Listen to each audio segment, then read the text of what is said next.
Good afternoon. I'm Laura Hope-Gill, and welcome to my quiet little podcast. I am going to be sharing my thoughts and experiences regarding creativity, perception, reality, and storytelling in particular. This podcast emerges out of my own journey between worlds, across worlds, as well as my research into what is known in medical circles as narrative medicine. I've been following narrative medicine for over a decade now.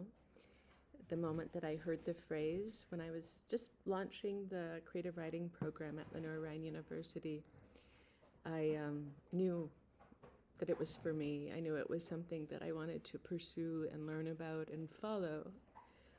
When it first emerged, the narrative medicine program at Columbia University was focused very heavily on philosophy, Western philosophy, and narrative theory, and other disciplines. And I had a feeling that I have had my entire life, that when we write, when we put our experiences to words, whether as poetry, song, or story, and also it can be shown in painting too. These archaic art forms are basically all storytelling in my book. I gravitate toward the verbal, and probably will do so in this podcast, although maybe you can see in the blurry background behind me that there's a lot of painting going on in my house, and that is there too. And also you'll see there was a piano with a clock at the wrong time on it. And so I'm constantly in the creative space. It is an alternative to the busy world. It's an alternative to a competitive world, an ambitious world. Creativity is a sanctuary and a refuge. It also makes us feel better. The research of narrative medicine moved from being about how close reading texts makes doctors better listeners, and it moved during the pandemic more towards the creative side, following a close reading session, which is the cornerstone of the narrative medicine program and practice at its very roots and at its beginnings, as detailed in Chapter 6 of Dr. Rita Sharon's Honoring the Stories of Medicine, Narrative Medicine. It moved over to creativity during the pandemic and has stayed there. The idea of creativity as cure, which has been known among human beings for 50,000 years and longer, that there's something about storytelling that heals us. It aligns us, it organizes us, it rearranges us in ways that also releases medicine. Living in the West, I think a lot of creative people have felt this pressure to know the science, before we can say that, make any claims about creativity's remarkable properties. And I'm really happy to see that science finally coming out. Neuroscience is engaging it. Quantum physics is engaging it. And of course, medicine is engaging it as well, with rather stunning results. It is my belief, my observation, that nature does guide us toward what we should be doing, that a little piece of nature is inside each of us, that is available to us when we are in crisis, when we are trying to solve a problem, and when we are doing something as simple as tidying our house. And this is this very subtle thing. I always had a sense of it as a young person writing poetry and seeing the poetry on the page is completely different from something that I was thinking. I think I remember in college writing these really wild, imagistic, dramatic poems that were almost violent, but it wasn't human violence. It was just the language itself was so powerful. And marveling at that and wondering, is that in me, right? Like, I didn't know I was feeling that, but there it was, all this amazing animal drama happening in these poems. I would go back to my day after writing one of these, or go back to bed if the spell happened at nighttime. I have these dogs playing in the background to add a little humanness to the story. Speaking of violence and animals. And the voice that wrote the poems was so beautiful to me that it didn't bother me that I wasn't intentionally expressing my feelings in poetry. I was putting my pen to paper and something was appearing as though from the other side of the paper. I saw this as sacred when I lived in a house in Central Florida with other students and people from around the area. The house that I rented a room in had an orange grove just a little bit down the road. And I would go to this orange grove on the full moon nights, alone, unbidden, untaught. This was 1989 that this was happening. And the conversation around storytelling and healing certainly was not in the conversation at Rollins College where I attended. It all came from within. I knew something was going on with poetry and that belonged between me and poetry. But I felt intuitively guided to go to this huge oak tree in the middle of this orange grove on full moon nights and talk to whatever this source was. I was raised in a family that was not fond or not always going to church. We moved a lot, so we didn't really have a strong sense of community anywhere while I was growing up. And by the time I was in middle school, I did like church. I liked the Episcopal church that my best friend in middle school attended. And so I would spend the night at her house so that we could go to church together on Sundays. And we sang in the choir, and sometimes we were the choir. And,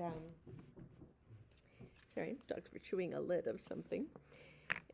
And I didn't realize what intuition was. I didn't understand anything at all. I just moved where my family moved. And I guess that same kind of lack of intentionality left me open to intuition. And at this, by the time I was in college, poetry was flowing through me so strongly that having a conversation with it at the oak tree on full moon nights was very logical for me. And I would say to this oak tree, bowing at its roots, I would say thank you. I'd say thank you for the poetry. Thank you for giving me some place where I can renew and recharge. I always found that a poetic spell always left me feeling released. I would write in the middle of the night if I woke up with some poems in my head, and I would stay awake writing these poems, and I could feel when it was time to stop. It was this very real feeling, a sense that, okay, got those out, did those. And as time goes on, I'll share some of those notebooks reflecting on that part of the story, because that is what the story is. What is this thing? What is this magic that we tap into when we pick up a pen and put it to paper and words appear. Not always the words that we thought we were going to write. It's something else, right? It's something else. And at the oak tree, I would thank it. The source, the tree, the moon, God, all of it applied. I took it that seriously. I noticed that my life was very intense. I've got the whole gifted ADHD, autism thing going on. So I feel life differently. To me, feelings are physiological as much as they are a part of my, intellectual being.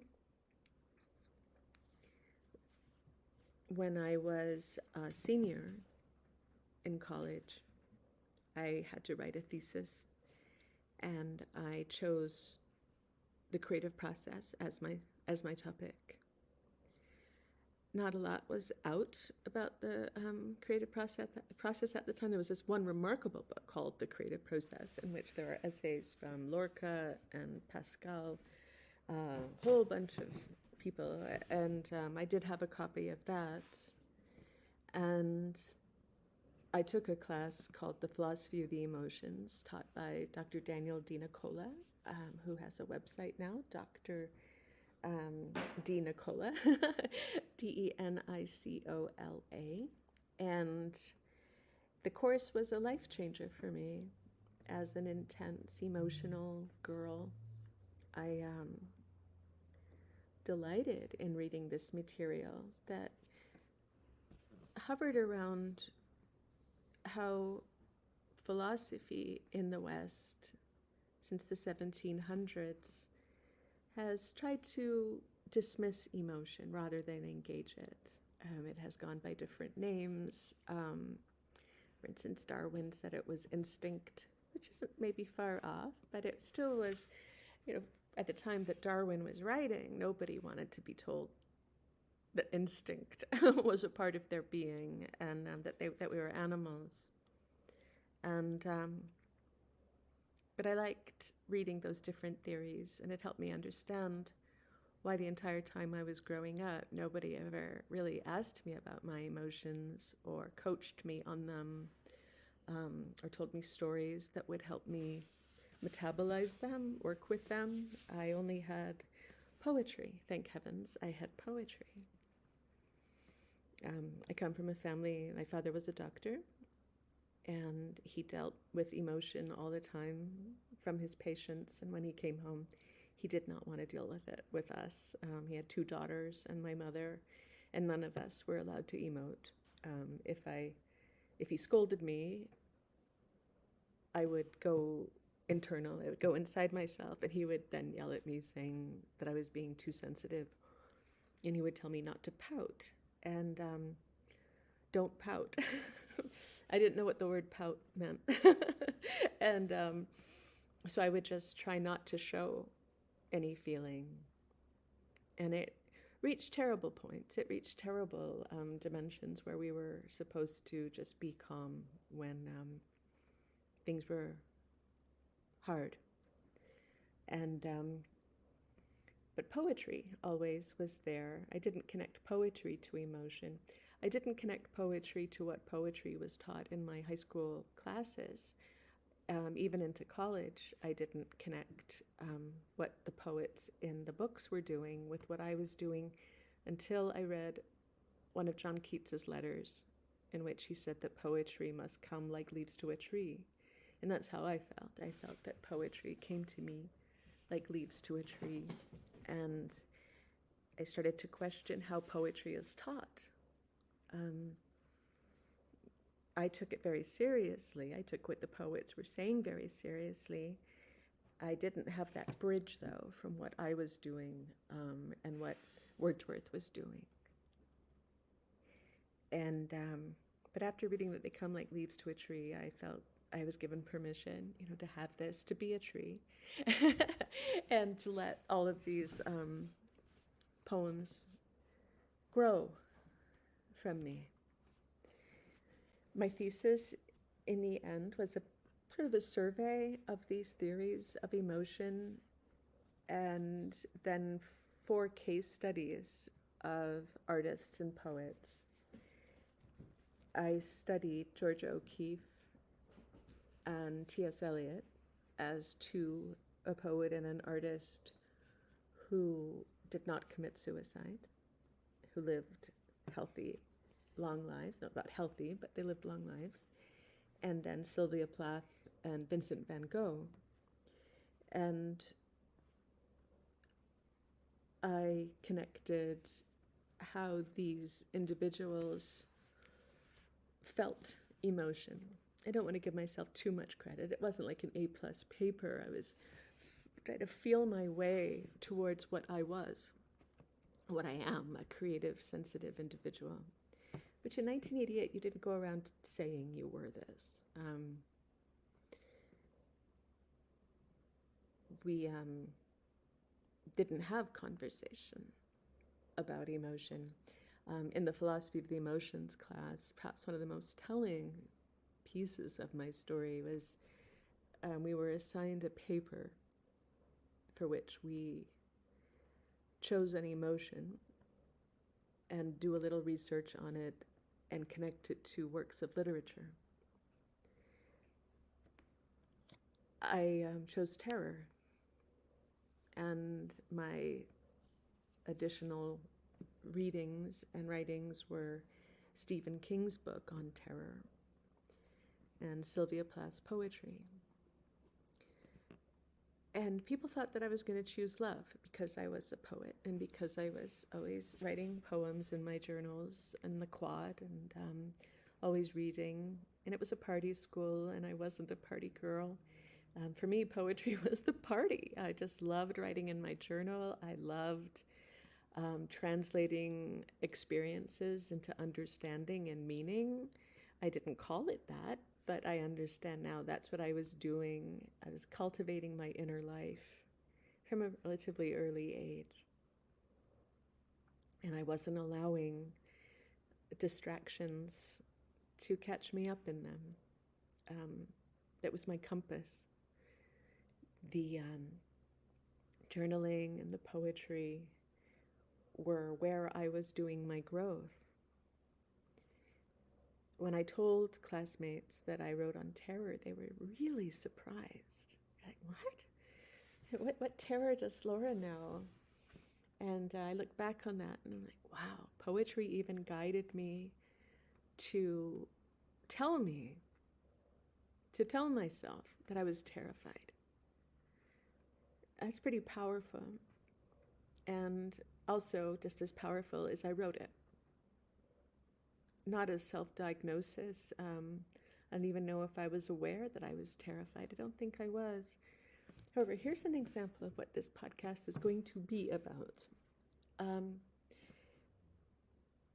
It is our navigation system.